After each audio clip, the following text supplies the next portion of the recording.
We mostly travel with a group of people and just don't see the country the way locals do. We're basically tourists. But some of us don't want that. I'd like to introduce you to Tania. She has a solution to this problem, spending most of her time alone on her bicycle. With the bicycle, you are going to be more close to the people. It makes you like a local person. Tania's story inspires me a lot. She works 4 to 5 months a year to be able to spend the rest of that year traveling. In the beginning, her motivation to travel like this was not to spend time on her bicycle, but actually to get to a certain place where there were big waves to surf on. The dream of a surfer is to go to Indonesia. Actually, because I was living on a really nice place before, I didn't like to travel so much.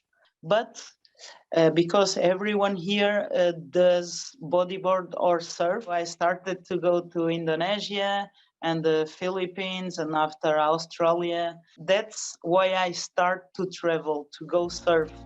But then why did you choose to travel by bike? Bicycle touring for me, it's a way of living, of traveling, but you just use the bicycle to move yourself. For me, it's the best way to travel.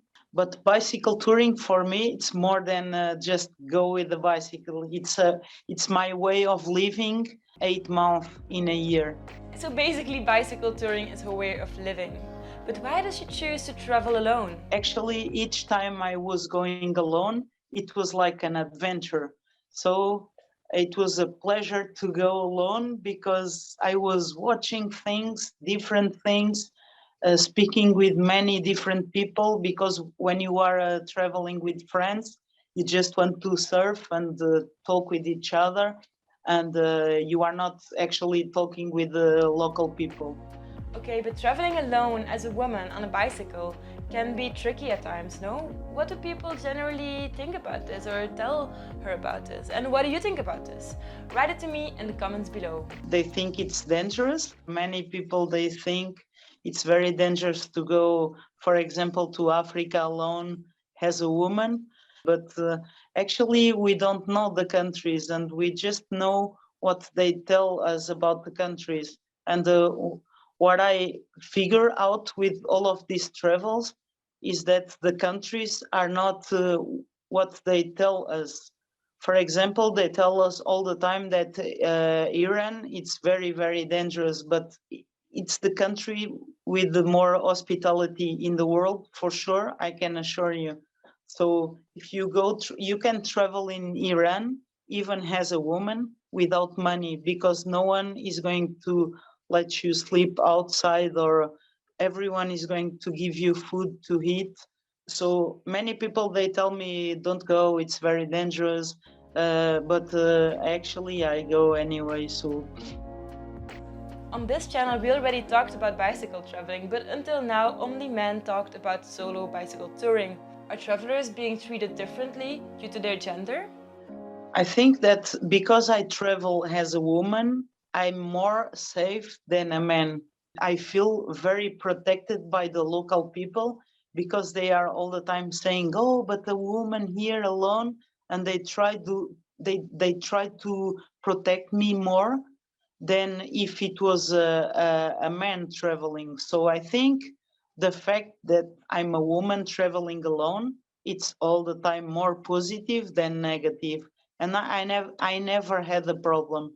And I have many kilometers alone, more with the bicycle, and I never had problems. And I all the time they help me with everything, and many times saying, no, but you are a woman and alone, no, come here. Before, women in many places, they were not so protected, and now they want to protect them. Maybe if I was passing in Angola alone 30 years ago, they wanted to beat me. So I think it's nice. I think they understand that we can all, men and women, pass on that place by bicycle.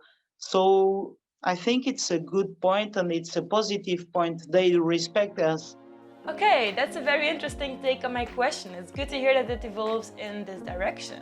How was the difference in culture actually? For example, in Iran, I was traveling with the burqa, not with shorts, even if it was 40 degrees.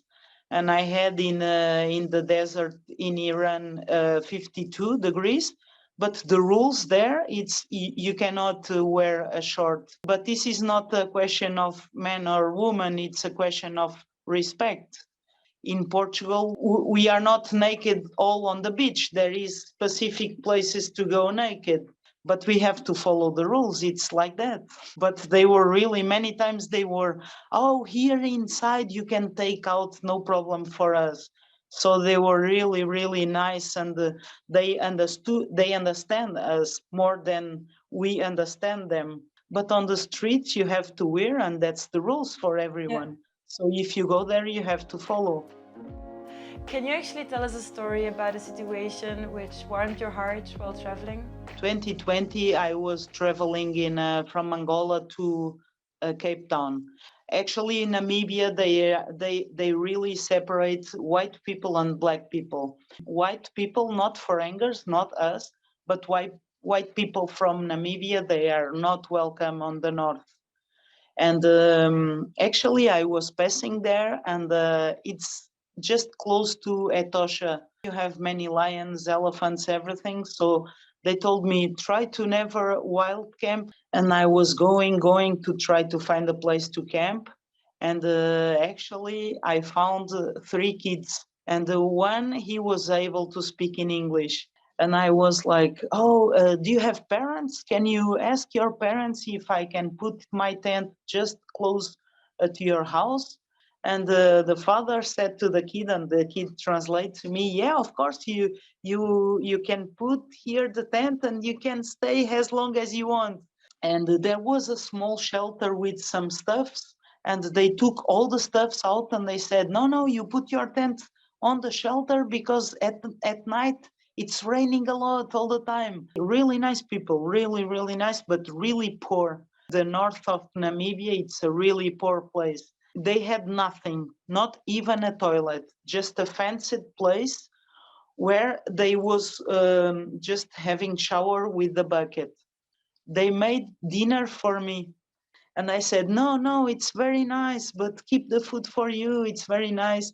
And the kid told me, no, my mother said you have to eat because you need for bicycle. After I went to sleep, and the day after, they were waiting for me. When I wake up, it was like 6 o'clock, and all dressed with the tribe clothes.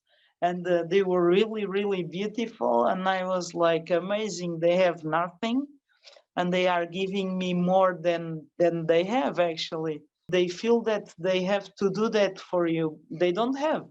If they give me a place to pinch my tent, it's already very good, but they felt that they had to give me all these kind of things. And this is kind of a lesson for us as well. I understand. Ah, but okay, last question.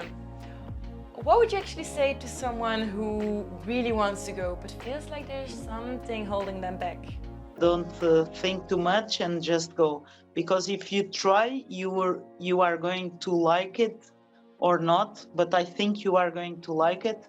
And you are just realizing that it's just a matter to decide and go, and after it's all easy. The two big reasons, it will be the budget that is lower with the bicycle, and the fact that the bicycle call the people to you because they are curious. They say, oh, what's that? So they go to you, and after they offer you their culture.